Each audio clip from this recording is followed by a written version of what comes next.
Yo, what is up, guys? Welcome back to the Live Train Form podcast. I'm your host, Sean Kober, and joining me again for I think it's probably officially the second time, but unofficially about the fourth time, Paul. Yeah, Paul Minter of Head Up Charity. How are you, mate?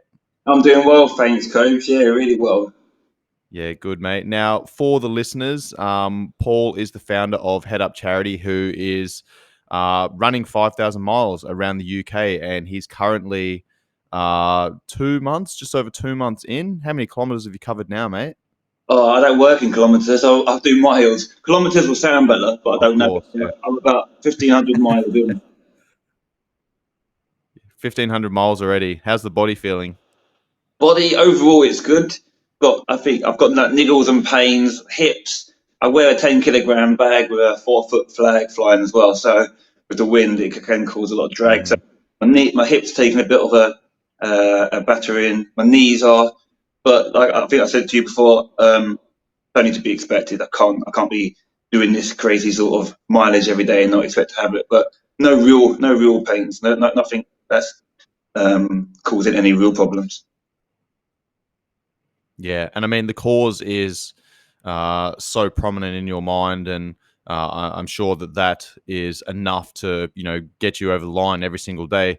Can you explain to the listeners why exactly you're running 5,000 miles around the UK? Absolutely. So myself and some others, three other guys, Simon, who you know very well, and then two others, set up a charity called Head Up Charity. We're all veterans. We've all spent many years in the armed forces. Between us, we've done something like 15 tours, and we've all lost a lot of friends to suicide. Myself, I was in a really bad place at one point, and I felt that the help and the services that were available to me, missing lots of different things and speaking to lots of different people, they feel the same way. So we come together, and we've basically had enough of going to our friends' funerals and seeing our friends in crap places. So we've decided to come up with an idea to develop a 7 day positive mindset retreat, completely non-militarized, but for all services of the armed forces, including veterans and reservists, which is over 5 million people in the UK. And Wow. we've got a big business plan to get a multi-million-pound retreat set up. And as a new charity, it's very difficult to get the word out there, to let people know who you are, to get backing, networking, connections. So I came up with the ingenious and somewhat crazy idea of running all around the UK, all the coastlines, and basically just flying the flag, talking to people, making connections, making networking, letting people know who we are, getting a charity name in people's mouths, and also do a decent amount of fundraising as well. Mm. That's incredible, man. And if anyone's interested to hear the backstory and the demons that Paul dealt with himself, after multiple combat deployments in Afghanistan, um, and all of the ramifications that occurred from those deployments. We went pretty dark, we went pretty deep. We shared a lot of your story, but also your lessons and the tools that you'd use to get yourself out of a funk, get yourself out of a dark place, deal with your demons. And I'm assuming that that's like an ongoing process, right? That's something that's still happening today. Yeah, I mean, I can't speak for everyone, but certainly for myself, you know, these memories, feelings, emotions, they don't go away just because you feel better for a few weeks or a few months. It's something that you just work on every single day, and you can learn to use these emotions and feelings to your strengths, and also to help other people in the process. So I'm constantly holistically working on myself every day. This run is all a huge therapy session for me as well. Mm, that's an excellent point, man. And it's something that I want to touch on. That was, this question or that question was kind of leading towards. It is a constant work in process, and you need to put the work in. And you listened to the episode that Simon and I recorded a couple of weeks ago, and I'll have that linked in the show notes for the audience as well. But something that he spoke about was he was like, "Man, Paul's just in war mode." And like I explained it, I was like, it's like when you're on deployment, you just have your shit squared away, and you're fucking ready to go at a moment's notice. And you've got a vision, you've got a drive, you've got something that's pushing you every day. You've got something to work towards. You know who your identity is, and you know what that identity needs to do on a daily basis. And that's exactly what you're doing, man. This is where a lot of guys, veterans in particular, but the world, the wider world in the last couple of years going through the pandemic has experienced themselves. They have lost their tribe, their identity, their purpose, their motivation, their direction. They don't really know who they are. And this is something that, again, is a constant work in process. And you're going through that now. And talk to me about the similarities of what you're doing right now and being on deployment, and how that's working for you in managing your mind. And we'll kind of go into some of the things that you have been thinking about and how you have been processing things a little bit differently. Because, as you mentioned, it's not just about doing some things that make you feel good for a couple of weeks. Like, you need to reframe those stories, those narratives, take some lessons from the past, overlay them onto your present, which is then going to shape your future. Yeah, absolutely. And I love the fact that you and Simon touched on it's like a mission. This is like a tour for me. I mean, the fact that my run is lasting 7 months, that's how long a tour used to last. So, the way I look at it, I'm away, I'm on 100%. tour. I'm on a mission. I've got missions, I've got mission statements, I've got goals, I've got targets. There's certain things that I've got to do every day. But the things I'm doing are all very similar every single day, just with different people, making new connections. But yeah, it's, like you say, it's a mission, and every day is a fun and exciting way to promote what we're talking about. When I started this charity, I completely cut off all strings financially. I haven't taken a wage since I left the army, because I live off my savings and a bit of passive income that I've got. So financially, I'm very much in a much less better position than I was before. So now, what that does for me, it drives the purpose even more. It makes the mission even more important. Yeah, and it's a really fun, Mm. enjoyable headspace to be in. Mm. Let's talk about some of the headspaces that you've gone through and been in, because I'm sure there's been some fluctuations, as with everyday life, man. People try and chase happiness, and if you try and chase happiness, it's an emotion, right? Like, it's fleeting, it comes and goes, and there's so many things that influence emotions, and some of those things we can influence ourselves by the way that we're living our life, and how we're eating and sleeping and training and all that, meditation, all that type of stuff. But you know we don't have total control over that. Yes, we can influence it, but we don't have total control. There's other external factors that contribute to how we're feeling on a daily basis, how our hormones operate, our neurotransmitters, so on and so forth. Now, talk to me about some of the biggest highs that you've felt whilst you've been running. Have you felt like anything like the runner's high that people talk about, getting into a flow state, just having complete clarity on what you're doing, why you're doing it, and the direction that you're moving in? So every day, just so to give you a bit of clarity as to how my days work, and then you'd have a better understanding as to the sort of crazy highs I'm getting all the time. Is I don't ever go home. I've got a backpack on. This is me for 7 months, going from town to town to town, and every evening I stay with someone new, someone I've never met before. I've stayed with lords, MPs, teachers, fishermen, veterans, all sorts of people from all walks of life. And every single person has a story. Everyone wants to talk to me. Everyone wants to hear my story. And that in itself is a high. Having strangers take me into their house, take me into, look after me for an evening and a morning, and wanting to hear my story. That and just being in that engaging situation with someone I've never met before, and opening up, them opening up to me, it's a huge high in itself. And just being social, being open-minded to talk to different people who have different views to yourself or similar views is a really big high. But seeing the gratitude of sorry, being so grateful of the how nice people are the humanity of just strangers coming out. People come to cheer me on as Mm. I'm running down the road. I've had people drive 50 miles inland just to say, "Well done, Paul. We appreciate what you're doing." And that's it. They go again, and they've got to drive 50 miles back home again. That is such a big high, because this charity and the people that I want to help, like we want to help, it's huge. I've lost 3 more friends to suicide since starting this run 2 months ago, and I'm talking to. So for me, this is really personal. This is really, a big thing. And to have people that just want to come along and say, we feel you, we understand what you're going through. We appreciate that you're trying to do something to help people. That's a big high. But also every day, I've had hundreds and hundreds of people join me on runs. I've had everything from a 12-year-old girl who ran 14 miles. She only ever done like 3 or 4 miles before. She ran 14 miles with me with her dad. I've had a 74-year-old man Wow. who dusted off his running trainers after 14 years, just to do 2 miles with me. So many people are coming out. I've had people on bikes because they can't walk properly. I've had people who run for Great Britain, professional runners, come and join me to talk about stuff. Veterans, all sorts.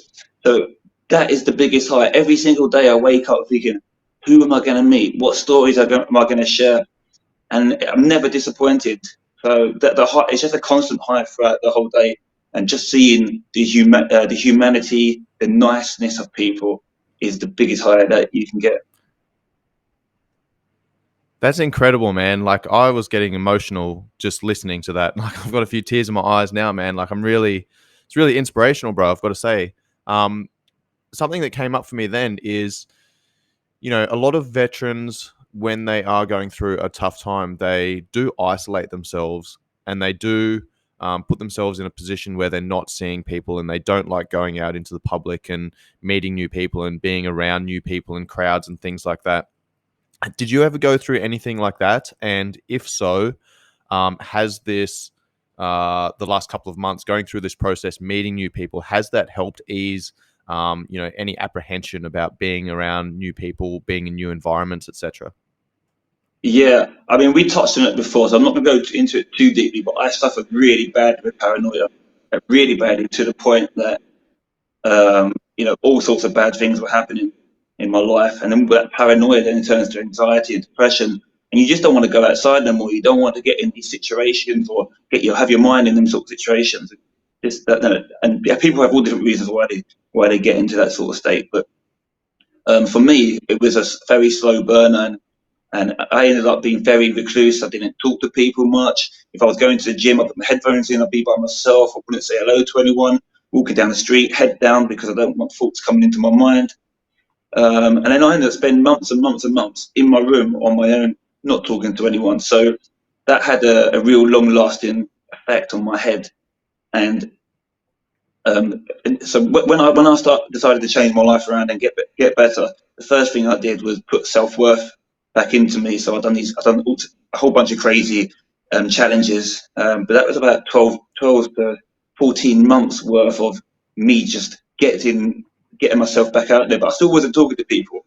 But when I've completed these challenges and I've done really well, I then had to work on my social skills, because I still wasn't talking to people. Even if I was going out to the pubs Mm. or bars or events, I'd always I'd just hang around the same people that I knew. I didn't want to talk to anyone new. Um, so now this run has really put me in the mix. I can't be any more out there and sociable.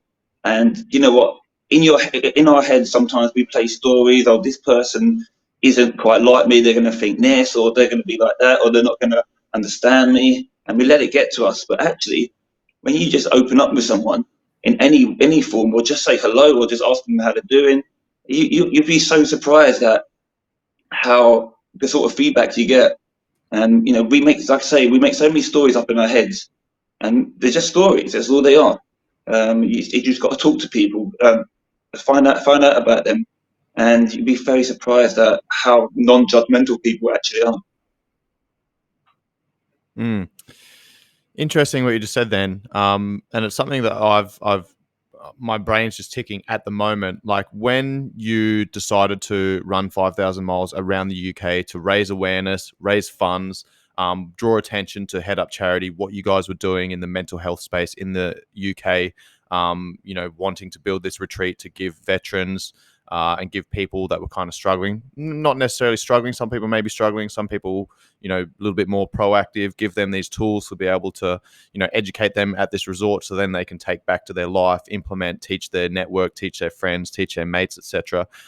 When you were thinking about running around the UK, did you, like when you were planning it out in your head, did you consider that, did you deliberately put yourself in that position where you're like, I'm going to stay with random people, I'm going to get by on the kindness of strangers and have people open their doors for me, feed me, so on and so forth? Like, is that something that you, like a decision you made consciously to put yourself in that situation to help you, as you said, be part of your therapy? Yeah, Or is absolutely. that something that just unfolded organically? No, this is a deliberate plan by me. One, I wanted to run around and spread the word, but I wouldn't say terrified because it's a bit of a powerful word, but I was very anxious about meeting people. Like, how am I Mm. going to react? Because I know that I can go into my shell. I go into my shell quite heavily, and I'm like, I don't want to be going into my shell when I'm meeting someone new. And I've not been that sort of person to go and approach people and talk to them. I've never been like that, and but I knew that I knew that I wanted to change. I knew that I wanted to be a more sociable person. I want to be more interactive. So I know that it's better for me mentally, and especially with the job or the role that I'm going into now, helping people. I need to be that sort of person that talks to people, and not just one type of person, like the typical hardcore soldier, like the people that I know already, but just people from all walks of life, from all cultures, from all different job places, old and young, all sorts. Sometimes I know that I'm going to people contact me all the time and say, Paul, I want to run with you tomorrow, I'm going to run with you. And I always get that instant, oh, goodness, how are we going to get on? But as soon as we meet, it's, Mm. you can feel each other's energy. You look at each other, you smile, you're saying, hey, thanks for coming and joining me today. And they're instantly smiling, going, oh, no. And they're feeling the same way. They're a bit anxious.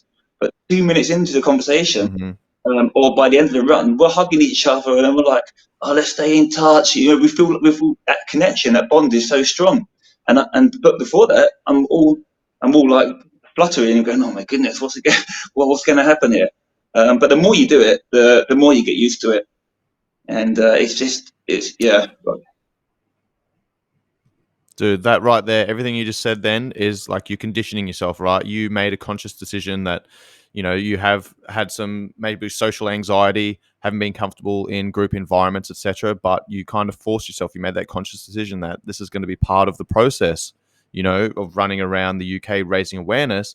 Is that's a part of your therapy as well. You need to put yourself in a position where you are going to be a little bit uncomfortable, and as you said, the more you do it, the more comfortable you become. You become conditioned to that. And I think that's a really powerful point for the audience to take away is, if you do feel a little bit anxious about something, you don't feel comfortable about something, like, we need to challenge ourselves. That's what adaptation is. We are adaptation machines, especially like combat veterans, man. Like we are fucking adaptation machines. Like we get taught how to be the jack of all trades, and like you just get shit done with the least amount of resources, right? And as humans, we are very good at adapting to things, but we can also adapt in a negative manner if we remove ourselves from group environments. We don't start seeing people. We limit our social exposure and things like that. Then we start adapting in that manner, and we become less and less comfortable in those environments. But it goes the other way as well. Like if you start exposing yourself to that stuff a little bit more, put yourself in those positions, and it's not like you go, hey, I'm going to go into a fucking room with 10,000 people. You go, all right, I'm going to go out like for dinner with a couple of people that I don't know. Maybe there's one friend there. I'm going to put myself in an environment where I'm meeting a couple of new people. Start small, and once you get comfortable there, then you build, then you build, then you build. And that's exactly what adaptation is, man. Give yourself just enough stress, put yourself in just enough of an uncomfortable position that, you're a little bit uncomfortable, but afterwards you're like, you know what, that wasn't that bad. I can deal with that better. next time. And then, you build, you grow, you adapt. And then all of a sudden you're comfortable talking in front of a heap of people. And, this was a massive part of the process for me with the podcast, man. Like, where I'm recording this 6th of May, 24th of May has been 2 years of podcasting. And for me, when I first started, man, I go back and I listen to those first podcast episodes and, I was rubbish, absolutely rubbish. Now I'm recording podcasts without doing any editing. I was doing so much editing back in the day, man. But now my confidence in being in front of a camera and speaking, has improved dramatically just because I put myself in that position. And initially, when I first started the podcast, I was like, what if I say something wrong? What if I swear too much? What if people don't like it? What if they're blah, blah, blah, blah? And I was like, whatever, like, just put yourself in that position. You've got to put yourself in a little bit of an uncomfortable position if you want to grow, if you want to learn, if you want to adapt to it. And it's awesome to hear what you're saying, man, and go through that process yourself. Now, you've been talking about connections.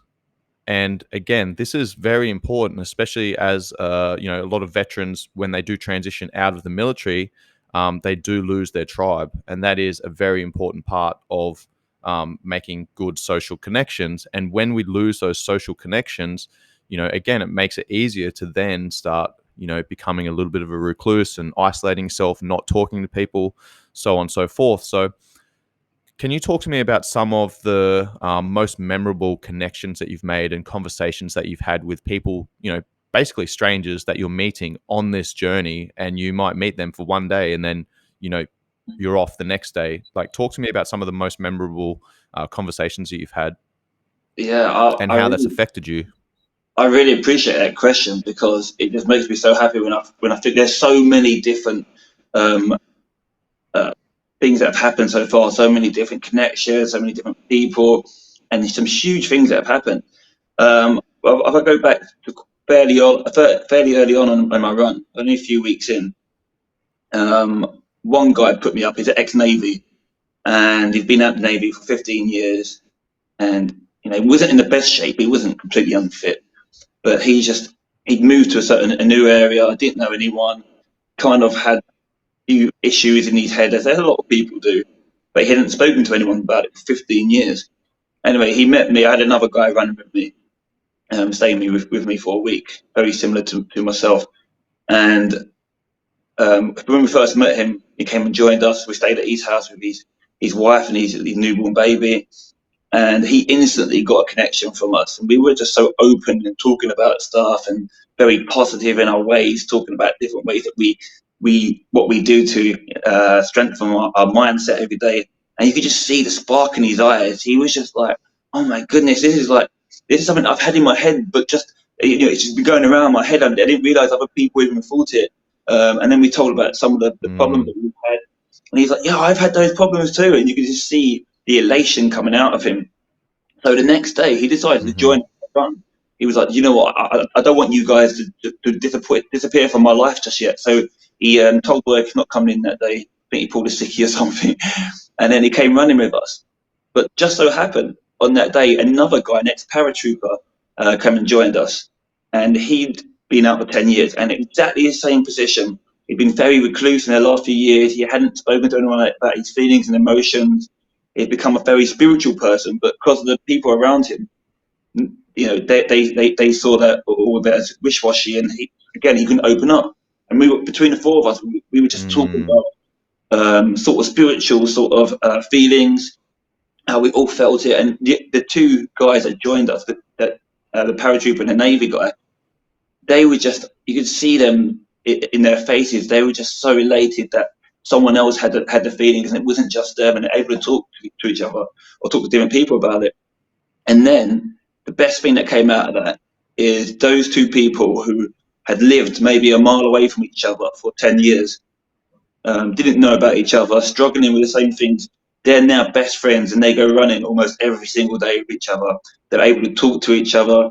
They're expanding their network. They're talking to other people, and it's just really that's a really nice story. That was so early on in the run, and to know that two people who were struggling with their thoughts and emotions, and now they're able to talk to people, and they both stay in contact now, and they both say thank you so much for connecting us, even though I didn't mean to, but that's just what happens. That was a fantastic story. That is incredible, man. I'm emotional again, bro.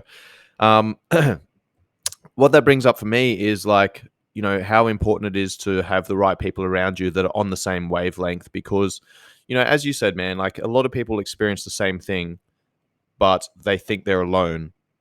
But when you have people around you that are on the same wavelength, and you talked about the spiritual side of things, and it's we're kind of in this age where it's like the spiritual side of things is kind of a little bit like wishy washy. Some people are into it, some people are not into it. But I believe it's going through like a transitional period where it's going to be a lot more widely accepted in the next decade or two. But the importance for me of having people on the same wavelength is being able to communicate because again you're not going through those feelings alone. Other people go through those feelings. When you have people on the same wavelength, if they've been on the same journey, maybe they've been on that journey for a little bit longer than you, and maybe they're able to, like, you share what's going on with you, what you're feeling, how you're feeling. You can't explain why you're feeling that way, but someone else has been on that journey a little bit longer, and they've experienced that, and the words that they use and the stories that they tell themselves, and the narrative they create, it helps you understand where you're at and helps you find your place.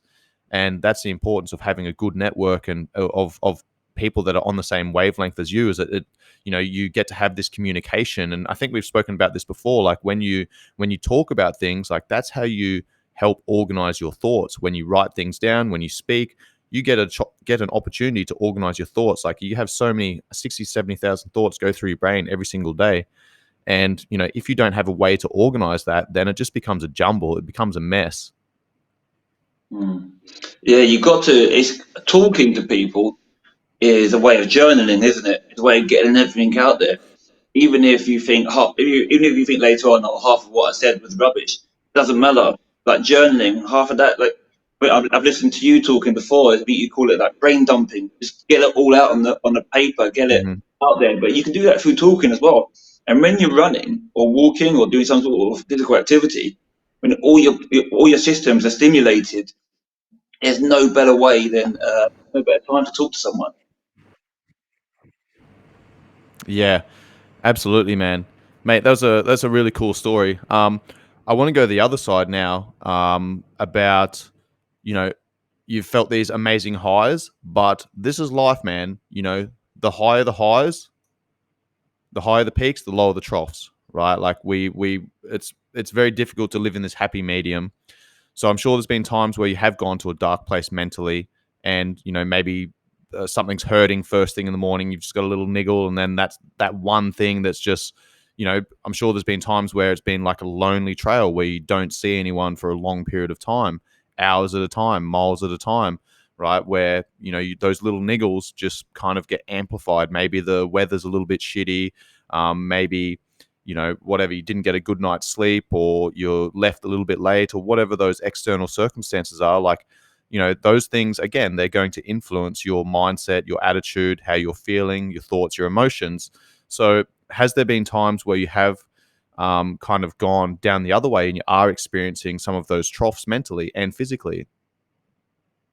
Yeah, yeah, slightly. I mean, it's as soon as I do, because of the position I'm in, and like I say, every single morning I'm with someone, or every throughout the day. Normally I'm with someone, not always, but I've normally got people run with me, so it's quite difficult to get those lows because I'm always with someone, and when you're in someone's company, you put that extra armor on, and you don't allow yourself to get in that position, especially if it's a stranger that you don't know. But what one thing that has happened, I don't know if it might affect my reputation a bit, but I'll be honest, is when when you've done like a big run, or you've done a marathon or something, you kind of finish and then you go, oh, I just want a drink, that because you've achieved something, and you're like, I just want to wind down, I just want to have a drink and wind down. So I get, because I'm running 6 out of 7 days a week, and I'm averaging 31 miles a day, and I'm constantly talking about mental health, talking about problems, talking about suicide, some deep conversations. It gets you a bit. Sometimes if I get somewhere, I just want to have a drink. And then sometimes 2, 3, 4 drinks later, I'm like, oh my goodness, it affects me a bit. And the next day, I then wake up and I feel crap with myself, and I'm like, why did you do that? Why did you go and have them drinks again? And the next day, it happens again, and I've better have a few more drinks. So I think I've been drinking more on this run than I was before, and it's it's pretty crazy when you think about it. But sometimes you've got to let yourself have them moments. Um, but yeah, that kind of like I get frustrated with myself. But I think the purpose behind this run is so strong for me. And like I said, I've lost 3 more friends since doing this run. So whenever I have these moments and I think, my body's hurting, I'm on my own, I've been running in bloody freezing cold temperatures, it's raining all day, my feet are soaking wet, my bag hurts, what am I actually doing? You do get those moments, but then very quickly, I'm so mentally prepared. And like you said, I'm on this mission now, and it's such a strong mission that mentally I'm changing how I'm thinking almost instantly. So the lows are not being too low. When I get the lows, normally is if I'm by myself in an apartment or something, and there's no one around me, and I end up, like I say, I end up having a few drinks and maybe put some crapper food in what I would normally have done around other people. Mm-hmm. But then I can quickly snap out of it and go, do you know what? That's in the past. It's done. Let's move on. And let's move forward and see if we can improve. Yeah, I love that, man. And to tie in what you're saying there, like I totally understand running and then feeling like, and sharing these conversations, going through these different emotions, meeting new people, etc., and then wanting to have a drink at the end of the day, like just feeling like you need to have a drink. There's a couple of things that I want to touch on as well, because there's going to be some physiological, there's going to be some science, not I don't want to say science, but there's going to be some factors that contribute to that. Like you're covering a lot of miles every day, right? Like you're burning through a lot of energy. So, your body is going to be like craving some energy, some quick energy that's going to be utilized, right? And also, you know, drinking alcohol is a decent way to wind down sometimes. Can it affect sleep? Yes. Can it, leave you a little bit dehydrated? Yes. Can it leave you a little bit inflamed? Yes. But it's like anything, man. If you use it for the right reasons, then it can be beneficial for you. If you have 1 or 2 beers, 3 beers, helps take the edge off, helps you unwind after being, in a heightened state all day, then that's going to allow you to get to sleep better. It's going to allow you to have potentially drop your inhibitions and have better conversations, deeper conversations, better connections with the people that you're meeting, right? So don't beat yourself up about that, man. Like enjoy it for what it is, because in the worlds that we live in, everything is celebrated around food and alcohol, right? Like whenever we get together for Christmases, barbecues, birthdays, weddings, even funerals, right? There's always food and drink that we use to celebrate, right? So, if you use that tool correctly, it can provide many benefits. If you use that tool incorrectly, it can cause you to go off track a little bit. So, yeah, totally understand where you're coming from, man. But don't beat yourself up about it, bro. You're using it for a purpose, right? As long as you make a conscious decision. Hey, I'm justifying this decision because I'm meeting these new people. They want to have a drink with me. I'm happy to have a couple of drinks with me, but I know my limit. If I have 5 drinks, probably going to go a little bit too far. I'm going to wake up tomorrow, had a shit sleep, perform poorly, be carrying inflammation, make poor decisions with food, so on and so forth. But I know that I can get away with 3 or 4 drinks, and it's not having too much of a detrimental impact. If anything, it's actually adding to my conversations and my connections.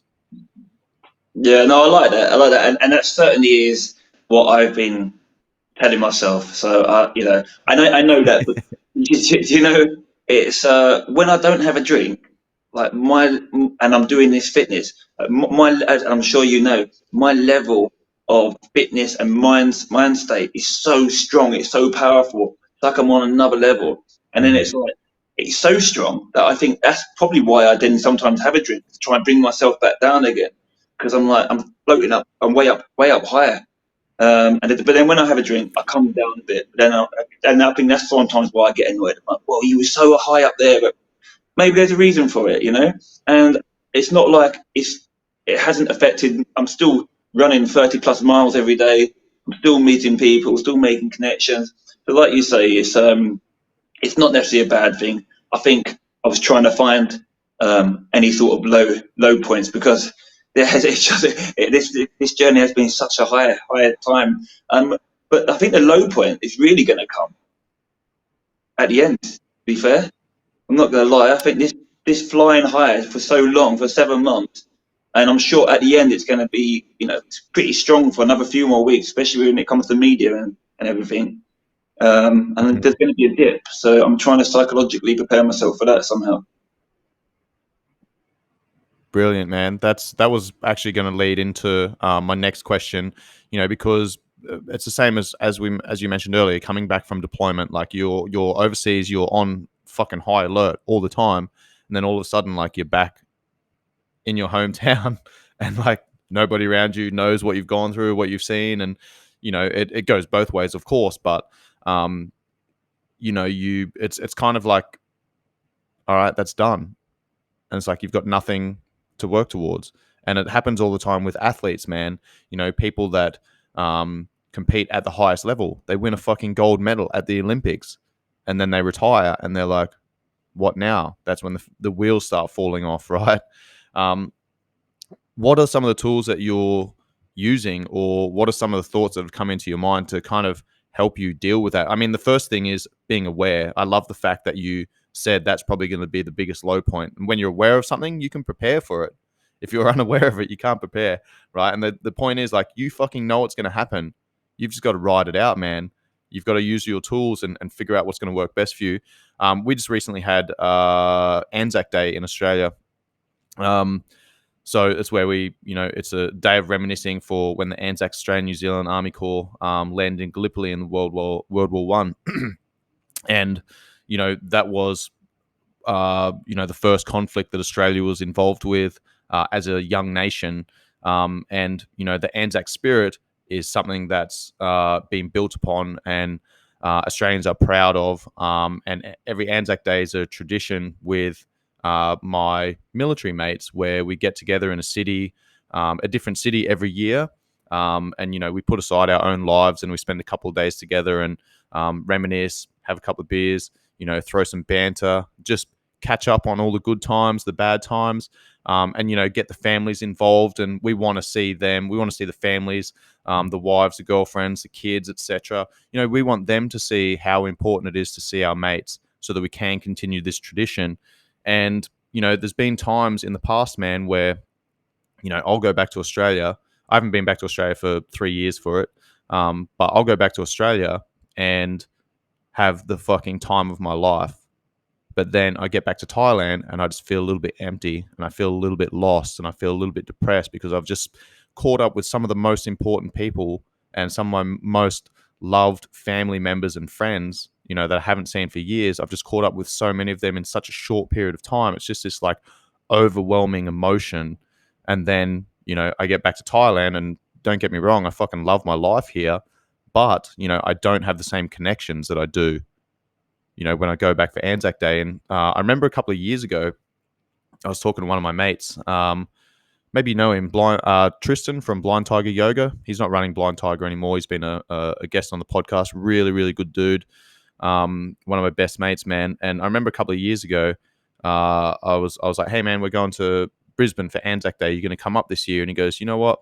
He goes, I don't want to come, man. Like, because I have such a good time that when I get home, I'm depressed for at least a month or two afterwards, and I don't want to put myself in that position. And I was like, man, you're fucking 100% right. But in saying that, like, I felt the same as well. However, I'm willing to put myself in that position. I'm willing to make that sacrifice just so I get to experience that high. I'm willing to experience that low so I get to experience that high. Yeah, what a conflict of emotions, though, isn't it? And I think going back to us being on tours as soldiers or whatever service you're in, you're away for, I don't know, maybe 6, 7 months, maybe on average. maybe a bit longer, and you don't drink. Your mind is so clear. You're in a great position, and then you're just thinking is, oh, I'm gonna when I get back, I'm gonna invest in this property. I'm gonna buy this car. I'm gonna do this course. I'm gonna do a master's and a PhD and all sorts of stuff. And then you go back and you're back into reality with people that you knew before you left, and you just you're having a few drinks, and reality hits you again, and you're back to the person you were before you went on tour. And you get that kind of like, oh, what happened to this superhero I created in my head? So it definitely happens, and I think you're right. I think you need to put yourself in that position. If something makes you happy, then go and do it. And like you said, awareness is the most important key. So when you're starting to feel that, okay, when I'm going to go to Anzac Day, I'm going to have the time of my life, and then I'm going to come back and I'm going to feel crap. Okay, so what methods? Let's write down what I can do on day one when I come back. What am I going to do? Let's just put my feet up. Let's absorb everything. Let's reflect on the good times. Let's maybe have a phone call with a couple of the guys so we haven't cut it off instantly. Let's reminisce about what happened over the Mm-hmm. weekend. And then, okay, then day two, I've recovered a bit. Let's go to the gym. Let's do whatever. And, just get a process going so that you're not just sitting indoors thinking, oh, bring it. Because I'm sure going meeting, when I meet all my army mates, who I adore them so much. And I have this elation when I meet them. I can't stop smiling. I become this little kid around them, and then I go away. And but what's happened is as good as a feeling as it is, these are still guys that I went through some of the most darkest times with. So you've got those emotions subconsciously, probably maybe consciously, going on in your head. Mm-hmm. I met George. What an amazing guy. We done 3 tours together. However, I was also it was also me and him that picked up our mate's body, or whatever it may be. And even though you're not talking about it on a day, or you might be talking about it on a day, it's then going to start flooding back to you when all the endorphins start to calm down. Mm-hmm. Yeah, and again, that's that connection that you've made with that person. Whenever you're with that person, you've got these associated emotions that come up as well. Yeah, man, so it's a difficult one, but it is, as you mentioned, like just being aware of something, knowing that you are going to go through that process, that um, that not necessarily a trough, but some down times, and starting to put some tools into place, and thinking about some methods that you can use to help you deal with that. Now, when do you finish your run? So, what date is it today? Is it like the 4th of May, the 5th of May, 6th of May, something like that? So I don't 6th of finish May. 6th of 6th of May. May. So I don't finish till the 4th of October. It's a long way away. I'm doing a new route that no one's ever done it before. I'm running England, Scotland, Wales, Northern Ireland, the Isle of Wight, and the Isle of Man. No one's ever put all of these in together. Some people have done bits of them. So but I'm actually doing it in a shorter time than anyone's done, even the lesser countries. Because I want to get this over and done with. That's why I have to run 30 plus miles a day. So 4th of October, it seems like a long way away, and it is a long way away. But I'm already over 2 months through, which it doesn't feel like, which is fantastic. Yeah, absolutely. What are your plans when you do finish the run? Like, are you going to take a little bit of time off? Are you going to have some downtime? Are you going to launch straight into like media commitments? And talk to me about that process. Like, what are some of the things you've already thought about that you're looking to put into place? The PR's got to be number one. We're going to be hitting PR hard. We got opportunities to really promote this run and the charity. I mean, I'm not saying that I'm in the same bracket, but you look at Ross Edgley when he swam around the UK islands. He had Mm, very minimal media connections, and it wasn't until he finished it all spiraled out of control, and you see where he is now. So if I can kind of like hit into that sort of PR and start, I've already got quite a few big TV shows interested once I finish. So I can foresee that happening. Hopefully, fingers crossed, and that's going to bring in a lot more money, a lot more connections and backing for the charity. But the big thing for me is the charity. Uh, it's because we formed a charity, so we are a full non-for-profit charity, but we're non-active, which you're not supposed to be. You know, if you've got a charity, you're supposed to be helping people with it. But we need a fundraiser to develop this retreat, so we're in a bit of a catch-2 here. So, you know, the charity regulations board are going to be all over us going, why are you still not done anything? Why have you not done anything? So as soon as I finish, I need to be looking at sites, looking at development, construction. I'm already talking to all these sorts of people. So it's going to be a very, very busy time, but fun and enjoyable. And that's the whole point of it's the run. Yeah, it's funny what you just said. Why have you not done anything, mate? I've just run 5,000 fucking miles.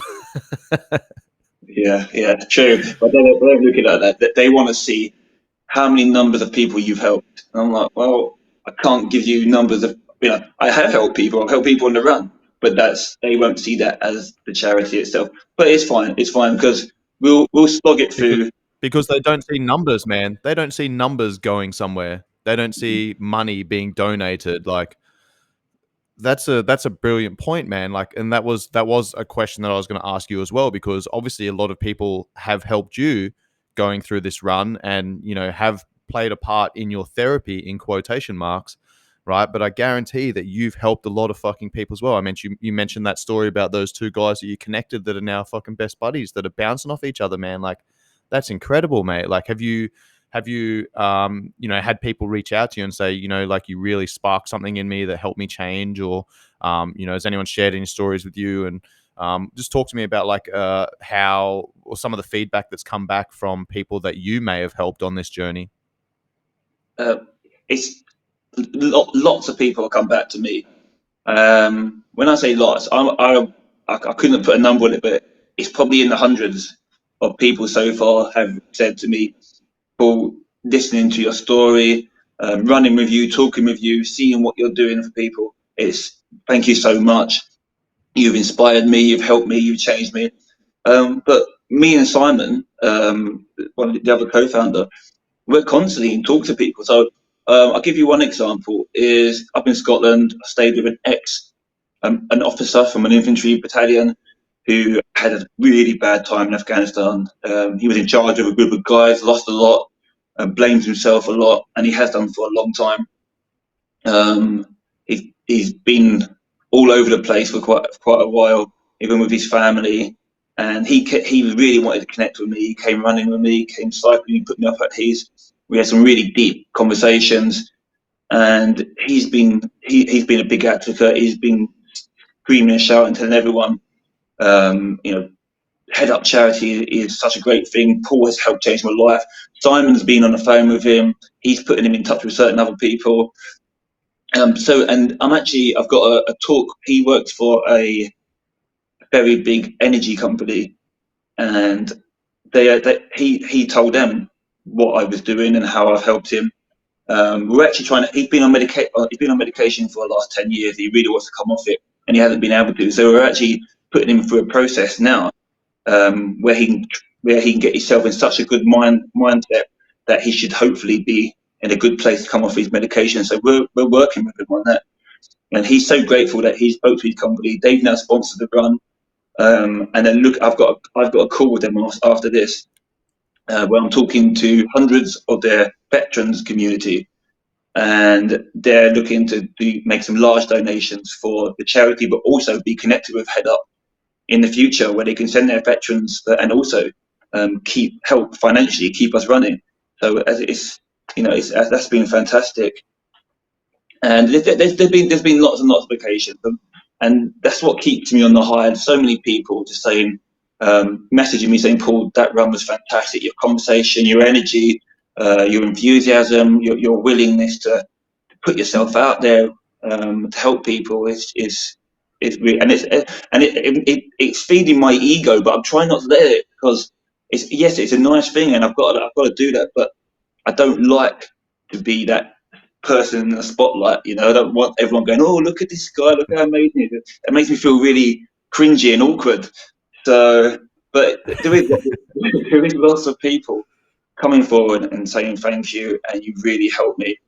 And but and I've had lots of people, civilian people, who they've got no connection to the military, but they may have lost someone to suicide, or they may have family members that are really struggling, and they're saying, look, although we're not military, we appreciate that that you and other people out there are putting themselves out there to help people in the wider world. Everyone needs someone at some time. So yeah, it's been really nice. Yeah, that's really cool, man. Mate, I was laughing when you were saying you don't like being in the spotlight because I'm the same, man. Like I, went from being a sniper where you go out, you want to be fucking good at your job, but you also want to be a ghost. You don't want anyone to know who you are. You don't want any recognition. You just want to go out and just fucking, protect the boys, do what you need to do, and then sink back into the shadows. Right. But over the last probably 2 years, what's that? No, I was saying you still feel proud of it though, don't you? You feel proud, but then when people publicly Absolutely. say well done, it's a bit like, oof, stop me using my name so Yeah, much. man.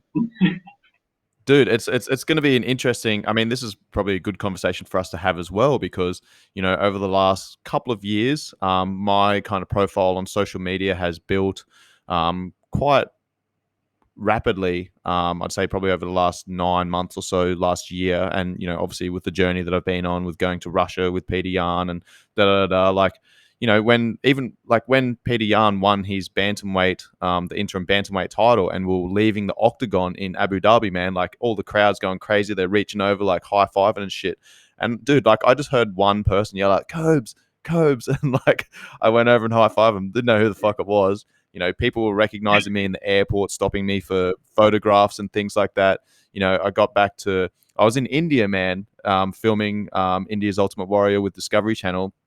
And I got a message once I got back to Thailand saying, "Oh my God, I can't believe it was you in India, blah, blah, blah. You're my favorite." Fucking called me influencer. I'm like, please don't call me that again.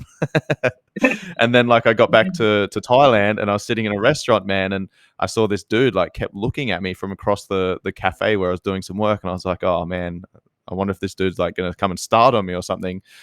As a former soldier, man, like you fucking keep an eye on things, and you're like, all right, this dude's eyeing me up, man. Like there must be a reason for it. So you kind of like on a little bit of high alert, and then the dude gets up and like starts walking over to me. He's looking at me. I'm like, here we go. And he comes over and he's like, "Oh, you're Sean Kober," and I was like, "Oh yeah, man." He's like, "Oh," introduced himself, and like, so I totally understand what you're going through, man, and how you're feeling. It's bizarre for me. Like I said, as a sniper, you go out, you do your job, you're proud of what you do, but then you sink back into the shadows. No one knows who you are. And now, people are recognizing me and things like that, mate. Something it's going to start happening to you as well, man. Like as your profile builds, as you go through this process, as you go through this journey, particularly as you get through, towards the end of it, and the media hype starts building, and you start pushing out, and you've got your PR stuff going on, the social media and stuff going on, man. People are going to start recognizing you, and it's going to be it's probably going to be a little bit of a shock to the system, if I'm honest. Is that something you've thought about? Yeah, I mean it is, but again, you start to get a bit egotistic, don't you? Like, oh, all right, what if it doesn't happen? For stop getting ahead of yourself. But I'm pretty sure it will. And like quite often I go running, and when I'm in the zone, especially when I'm on my own, I get all these people looking at me. I'm like, why are people looking at me? And then I got to realise that it's because I'm like the most. I don't know if you see my tan, but I've got this crazy tan going on. So I'm this bright orange guy running around with a 4-foot flag. I'm like, oh yeah, that's why they're looking at me and like waving. Um, Yeah, but you're drawing attention to yourself, you dickhead. yeah, exactly. Yeah, yeah. So that's what I'm here for. But I listen to all your podcasts. I love listening to what you talk about, especially when you go into your holistic stuff that you've done before. I'm always listening to that. So as I go around, I get a lot of people join me on the running, especially from the armed forces, from RAF, Navy, Army, and they're always asking me, "Oh, what do you listen to? Can you recommend anyone?" I'm like, "Yeah, there's a guy called Sean Cobes." I tell him a bit about you. And in fact, just yesterday I was running with 4 RAF guys, and I said, "Oh, there's a guy called Cobes." He went, "Oh, Sean Kober, the Australian guy." I was like, "Yeah, yeah." So, mate, you're hitting all Really? even the northeast of far northeast of England. People know who you are, mate. So yeah, you That's so crazy, man. That blows my mind, bro. But it's very cool. It's very cool, man. And this ties into what we are talking about earlier, mate. Like, kind of, I feel bad for like segueing back towards like some negative stuff with suicide and things like that. But you've had three mates like commit suicide in the last couple of months since you stepped off, and to me, like that means that we're just not reaching enough people. Like we're just not getting that message to maybe not enough people, but maybe to the right people. And hearing that, where people are starting to hear my name and people know who I am in certain parts of the world, which I never would have fucking thought that I'd reach. Like just knowing that, like gives me confidence that we've just got to continue spreading this message, putting these, having these types of conversations, man, that people are going to resonate with, not only resonate with themselves, but then also pass on to their friends and family and people that may, have some mental health implications, or maybe not even have any issues, but just maybe want to, maybe someone in their life does, and they want to try and help them kind of manage their mind and get themselves back on track, man. And to me, this is why I do this, bro. Like I said, it's been almost 2 years since I started the podcast, and it's been an amazing process for me in my own journey of growth and development. But also, like knowing that I'm helping people, and I don't do it for the thanks. I don't do it for the messages that come through. But when those messages do come through, man, I'm like, it melts my heart, bro. I'm like, oh man, that makes me so emotional knowing that I may have potentially helped someone, um, you know, get themselves back on track, or helped them help someone that they care for, that they love and they care about, manage their mind and get them back on the right track as well. So, have you thought about that for yourself? Like how you're impacting other people that you may not even have met? Obviously, you're meeting all these people, but then those people that you're meeting, man, like they're going and telling other people. And Simon said it, man. He's like, your energy is just so um, contagious, and that's what it is. Like, dude, that's what it is, man. Like, this is why environment's so important, right? Like, you have the right people around you, spreading the right energy, spreading the right message. Like, you have no choice but to fall in line with that. Otherwise, you just fall outside of that circle. Yeah, and I think it's the indirect impact you have without knowing. If you can keep that knowledge in mind, because sometimes you might think, oh, I don't know who I'm helping. I've spoken to one or two people, but that's about it. And so a couple of people have messaged me this week saying you're helping, but who else? But there's such an indirect impact. I mean, I listen to you, like I said, I listen to your previous podcasts and current ones. I take so much from that. So I've actually taken a lot of lessons from listening to you. And now I'm running around the UK telling all these people about the stuff that I've learned from you. So that's a huge indirect impact, and they're now passing it forward. So it's massive. And I get lots of people who come up to me and say, "Oh, Paul, I heard about you through whatever, or I've been following you for a while, or um, I'm." Well, there was a lady yesterday who said she came out and she said to say thank you, and that her son's taken a lot away from what I've done, and it's really helped him. But I didn't know that, and unless that lady came and told me, I would never know. So I think you just got to be safe in the knowledge that if you feel like you're on the right path, if you feel like you're being productive and you're helping people, then you probably are. You just don't know how far that impact is having. So you can just do whatever feels right to you, and just be safe in the knowledge that there'll be others that would appreciate that. Yeah.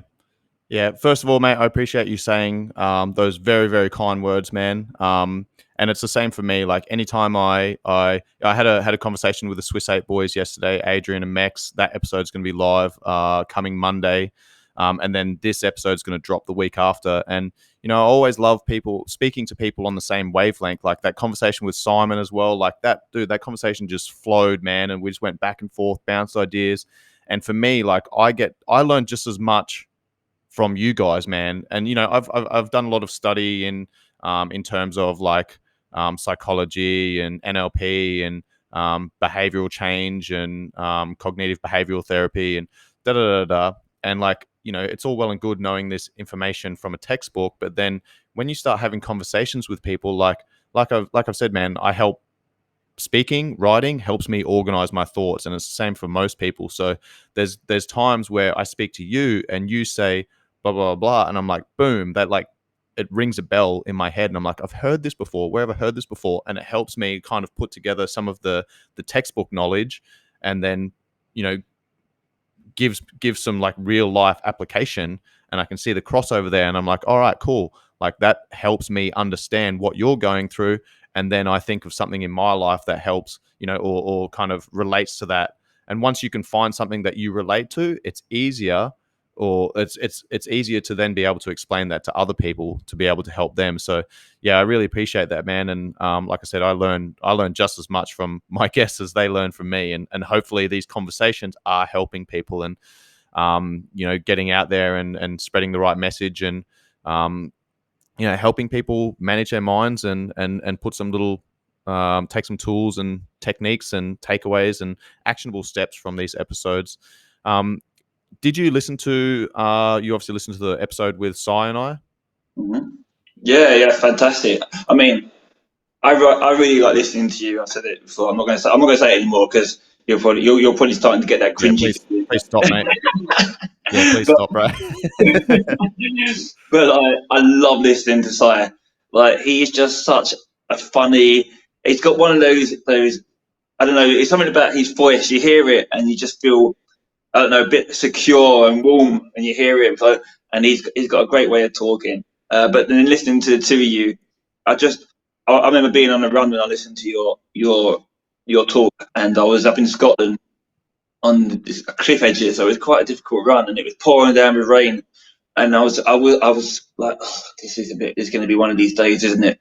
And I was like, oh, I know what I can do. I said, just Code inside just done a podcast.